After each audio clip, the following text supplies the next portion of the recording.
آج دنیا کے کالے کرتوت جو ایپسٹین فائل میں کھلے جا رہے ہیں، دنیا دیکھ کر تماشا کر رہی ہے، سارے لوگوں کی نظریں ہیں یہ کیا ہے ایپسٹین فائل؟ امریکہ کے کسی بیچ کے اندر ہونے والے نہایت ہی کالے کرتوت کے اوراق کو لے جا رہے ہیں، اور اس میں چھوٹے لوگ نہیں، بہت بڑے بڑے لوگ ہیں، اور ہر دن لوگ ایکسائٹڈ ہے، انتظار کر رہے ہیں کہ اب کس کا آئے گا، کون سے پرائم منسٹر کا کچا چٹا کھلنے والا ہے، کون سے پریزیڈنٹ کا۔ یہ سب ایک حمام میں ننگے ہیں اور ان کی فائلیں کھولی جا رہی ہیں۔ یہ بلیم نہیں ہے، الزامات نہیں ہے، ریئلٹی ہے جو لوگوں کے سامنے دکھائی جا رہی ہے۔ یہ سب اپنی جگہ پر لوگ آج چرچا کر رہے ہیں کہ دیکھو اس ملک کا بادشاہ بھی اس میں ہے ایپسٹین فائل میں، ارے ہمارے ملک کا کھلونا بھی اس کے اندر ہے۔ سب لوگ ہیں اور سب اس کو مذاق میں لیتے جا رہے ہیں۔ ابھی یہ نہیں سوچ رہا کوئی بندہ کہ اتنے پاورفل لوگوں کے کالے کرتوت آخر کھول کون رہا ہے؟ کون ہے وہ جو ان سے بھی زیادہ طاقت والا ہے؟ ایک بات میں آپ کو بتاؤں، یہ وہ طاقتیں ہیں جن کے ہاتھ میں ڈپارٹمنٹ کے محکمے سے لے کر کے جوڈیشری تک کے گلے ہاتھ میں موجود ہیں، وہ جیسے چاہیں اپنے احکام نافذ کر چاہتے ہیں۔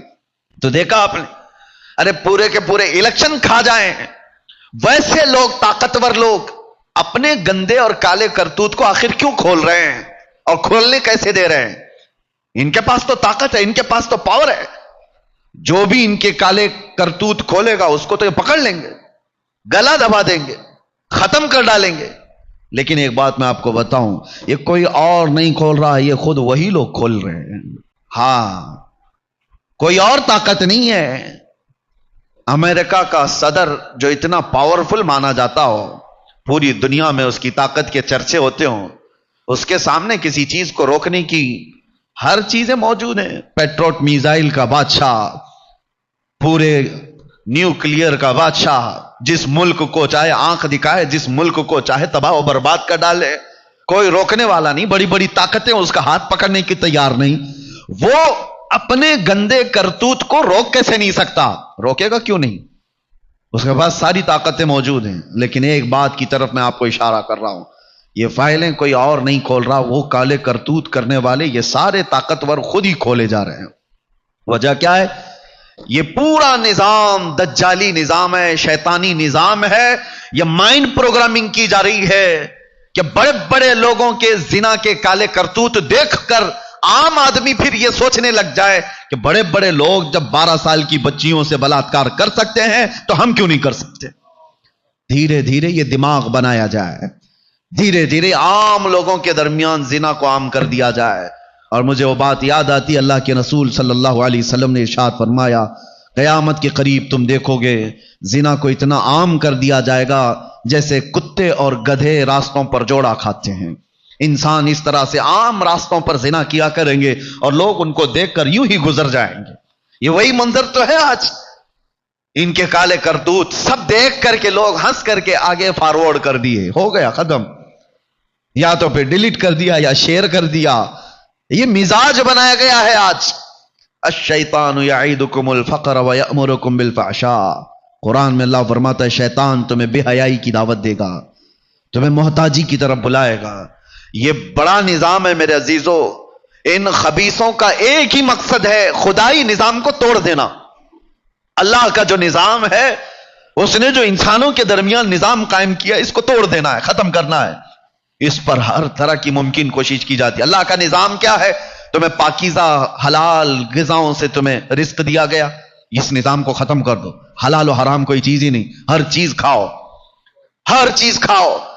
بلکہ میں آپ کو بتاؤں، یہ ایپسٹین فائل میں یہ بھی تک ظاہر کیا جا رہا ہے کہ یہ ظالم مردود طاقتور لوگ جن بچیوں کے ساتھ بلاತ್ಕಾರ کرتے تھے ان کا پخانہ بھی کھاتے تھے، پیشاب پینے والے بھی لوگ تھے۔ اپنی خواہشات کو کوئی آدمی اس حد تک اگر کوئی غلیظ کرتا ہے تو یہ شیطانی نظام ہے۔ اللہ کا جو نظام قدرت ہے اس کو پارا پارا کر دو، ختم کر دو۔ شادی کا نظام ختم کرنا چاہتے یہ دجالی دنیا، نہیں، لیونگ ان لائف ختم کرو، شادی ودی کا نظام، جو پسند آئے اس کے ساتھ رہو، جب تک چاہے رہو، بچے ہو جائیں تو بھی کوئی بات نہیں، پھر نہیں ہو تو چھوڑ دو، دوسری رکھو۔ شادی کا نظام ہی ختم۔ یورپ میں ہزاروں بچے ایسے ہیں جن کو باپ کا پتہ ہی نہیں، معلوم نہیں رہ گیا، کیونکہ ماں کئی لوگوں کے ساتھ رہی۔ ایسے ایک دو نہیں، ہزاروں بچے ہیں۔ نسب کے لیے اسلام نے حفاظت کا اتنا زیادہ حکم دیا کہ ایک طلاق شدہ عورت سے بھی تمہیں نکاح کرنے کے لیے انتظار کرنا ہوگا عدت کا، کہ پہلے والے شوہر کے نطفے کا ہلکا اثر بھی اس کے پیٹ میں باقی نہ رہے، اس کے رحم میں کوئی حصہ بھی باقی نہ رہے، تاکہ تمہارا اور پہلے والے کا نسب مختلط نہ ہو جائے، مل نہ جائے۔ اسلام نے اس پر زور دیا کہ بچوں کا نسب بہت ضروری ہے، اور اس نظام کو یہ دنیا ختم کرنا چاہتی ہے، پوری طاقت و قوت کے ساتھ اس کو ختم کرنا ہے۔ اور اسلام نے جو نظام سختی کے ساتھ دیا، مرد اب عورتوں سے نکاح کرے۔ قرآن میں اللہ تعالیٰ فرماتا ہے جو تمہیں اچھی لگے، ایک نہیں، دو نہیں، تین نہیں، 4 تک کی اجازت، واجب نہیں، اجازت کہ تم نکاح کرو۔ اور یہ دجالی نظام چاہتا ہے کہ یہ نظام ہی ختم کرے، مرد مرد سے شادی کر لے، عورت عورت سے شادی کرے۔ پوری کمیونٹی بنائی گئی LGBT، پوری دنیا اس کے حمایت میں کھڑی ہے، اس کے لیے قانون بنانے کی کوشش کی جا رہی ہے۔ مردوں کو آپس میں ہومو سیکسولیٹی کی اجازت دی جائے، عورتوں کو لیسبین بننے کی اجازت دی جائے۔ معاذ اللہ رب العالمین، اس پوری دنیا نے جو محنت اور طاقتیں لگائی ہے یہ خدائی نظام کو توڑنے کے لیے، اس میں ہم کہاں ہیں آج؟ سوچنے کی بات ہے، ہم کہاں ہیں؟ یہ سارے طوفانوں میں تم کہاں کھڑے ہو؟ اور تم ان بڑے طوفانوں سے بچ کیسے سکتے ہو؟ جہاں پر پاورفل لوگ تمہارے پیچھے پیسوں کی برسات کر رہے ہیں، ایسے طوفانوں میں کھڑے کیسے رہ پاؤ گے؟ کیا یہ وہ زمانہ نہیں ہے جس کے بارے میں حضور نے فرمایا تھا تمہارا ایمان پر قائم رہنا اتنا مشکل ہو جائے گا جیسے ہتھیلی میں انگارہ لے کر کھڑا ہونا مشکل ہے؟ بڑی بڑی طاقتیں تمہارے پیچھے لگی، اسلام نے تمہاری نگاہوں کی حفاظت کا حکم دیا تھا، اور انہوں نے پورا میدان تیار کر کے دے دیا۔ فیس بک، انسٹاگرام، نہ جانے کیا کیا چیزیں تمہارے لیے بازار مہیا کر دیے گئے۔ ہزاروں لڑکیاں اس میں ننگی ہیں، جس سے چاہے چیٹنگ کرو، جس سے چاہے باتیں کرو، یہ میدان کھلا بنا دیا گیا ہے۔ کس نے بنایا یہ میدان تمہارے چیٹنگ کے لیے، ڈیٹنگ کے لیے؟ کس نے بنایا؟ ہمارے بچے اس میں چلے گئے۔ افسوس ہوتا ہے کیا رسول اللہ کو منہ دکھاؤ گے؟ آج نوجوان یہ سمجھتے ہیں کہ یہ تو نئی دنیا کی بات ہے، نئے دوست بن رہے ہیں، کیا ہے؟ ایک بات میں آپ کو بتاؤں، ایک جملہ کہا جاتا ہے فلاں لڑکی کے ساتھ چیٹنگ ہوتی ہے، میری بیسٹ فرینڈ ہے۔ لڑکیاں کہتی ہیں اس کے ساتھ میرا کچھ بھی نہیں ہے، بیسٹ فرینڈ ہے۔ یہ جھوٹ ہے، کبھی ہو ہی نہیں سکتا۔ اللہ نے تمہیں حکم ہی نہیں دیا اس کا، بیسٹ فرینڈ کا۔ اجنبی کے لیے اللہ تعالی، اللہ کے رسول فرماتے ہیں جب ایک اجنبی مرد ایک اجنبی عورت کے ساتھ ہو تو تیسرا اس کے ساتھ شیطان ہوتا ہے۔ تمہیں یہ اجازت ہی نہیں دی گئی، لیکن دنیا نے یہ نظام بنا کر کے دیا ہے، تمہارے سامنے میدان بنا کر کے دیا ہے، کھیلو اس میں، ننگے ہو جاؤ۔ اور اتنا ننگا ہو جاتا ہے آدمی کہ خود اپنے آپ کو بھی، اپنے خاندان کو بھی، سب کو ننگا کر دیتا ہے۔ اللہ کے راستے میں وہ کوشش کرتے رہو جو اللہ نے تمہیں بنا کر کے بھیجا ہے۔ وجہ یہ ہے کہ اس نے تمہیں چنا ہوا ہے، ہوا جتباکم، اس نے تم کو چن لیا ہے۔ وما جعل علیکم فی الدین من حرج، اللہ تعالیٰ یہ بھی فرماتا ہے تمہارے دین میں اللہ نے کوئی زبردستی نہیں رکھی ہے۔ ملت ابیکم ابراہیم هو سماکم المسلمین، تمہارے باپ ابراہیم کا دین وہ کیا تھا؟ وہ اسلام۔ اور اللہ تعالیٰ فرماتا ہے تمہارا نام اللہ نے مسلمان رکھا ہے، کسی کے باپ نے نہیں رکھا، اللہ نے ہمارا نام مسلمان رکھا۔ آئیں کائیں مت کرو، شرماؤ مت، ٹوپی چھپا کر، داڑھی نکال کر کے میں کامن آدمی لگوں، سیکولر لگوں۔ سیکولر کا مطلب ہوتا ہے ایک منافق، وہ ادھر بھی رہنا چاہتا ہے، ادھر بھی رہنا چاہتا ہے۔ میں کہتا ہوں کہ آپ پیور بن جاؤ، جو ہو وہ بتاؤ۔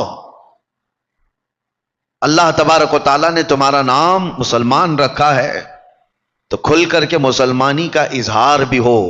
لوگ نام ایسے ڈھونڈتے ہیں انٹرنیٹ پر کہ کامن لگنا چاہیے، کہ ایسا کچھ نام بتائیے جو سب میں چل سکتا ہو۔